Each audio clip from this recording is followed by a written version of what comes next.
വിട്ടുമാറാത്ത ചുമ നിങ്ങളെ അലട്ടുന്നുണ്ടോ? സ്വന്തം നിലയ്ക്ക് കപ്പ് സിറപ്പുകൾ വാങ്ങിക്കഴിച്ചിട്ടും ഫലം കാണുന്നില്ലേ? എങ്കിൽ സൂക്ഷിക്കുക. കേരളത്തിൽ പടർന്നു പിടിക്കുന്ന പുതിയ തരം വൈറൽ ബാധ നിസ്സാരക്കാരനല്ല. സംസ്ഥാനത്തുടനീളം ആഴ്ചകളോളം നീണ്ടു നിൽക്കുന്ന കടുത്ത വരണ്ട ചുമ പടരുന്നത് ജനങ്ങളിൽ വലിയ ആശങ്കയുണ്ടാക്കുന്നുണ്ട്. Respiratory syncytial virus, rhino virus, metapneumo virus തുടങ്ങിയ വിവിധ ഇനം വൈറസുകളാണ് ഈ രോഗാവസ്ഥയ്ക്ക് പ്രധാന കാരണമായി ആരോഗ്യ വിദഗ്ധർ ചൂണ്ടിക്കാട്ടുന്നത്. ഈ വർഷം ഇതുവരെ ഏകദേശം 2.66 ലക്ഷം പനി കേസുകൾ റിപ്പോർട്ട് ചെയ്യപ്പെട്ടിട്ടുണ്ട്.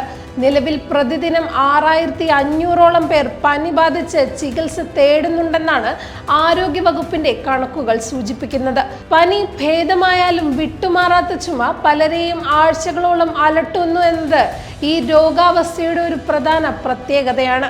ഇതിനു പിന്നിലെ കാരണമെന്താണെന്ന് വ്യക്തമല്ല. ഈ സാഹചര്യത്തിൽ സ്വയം ചികിത്സ നടത്തുന്നത് അതീവ അപകടകരമാണെന്ന് ഡോക്ടർമാർ മുന്നറിയിപ്പ് നൽകുന്നു. ചുമ നിസ്സാരമായി കണ്ട് സ്വന്തം നിലയ്ക്ക് കപ്പ് സിറപ്പുകളോ മറ്റു മരുന്നുകളോ വാങ്ങി കഴിക്കുന്നത് രോഗം സങ്കീർണമാക്കാൻ കാരണമാകും. ശരിയായ ചികിത്സ തുടക്കത്തിലേ ലഭിച്ചില്ലെങ്കിൽ ഇത് ന്യൂമോണിയയിലേക്കോ ബ്രോങ്കിയൽ ആസ്മയിലേക്കോ വഴിമാറാൻ സാധ്യതയുണ്ട്. പ്രത്യേകിച്ച് കോവിഡ് കാലഘട്ടത്തിന് ശേഷം വൈറൽ ബാധയെ തുടർന്നുണ്ടാകുന്ന ന്യൂമോണിയ കൂടുതൽ മാരകമായി മാറുന്ന സാഹചര്യം നിലവിലുണ്ട്.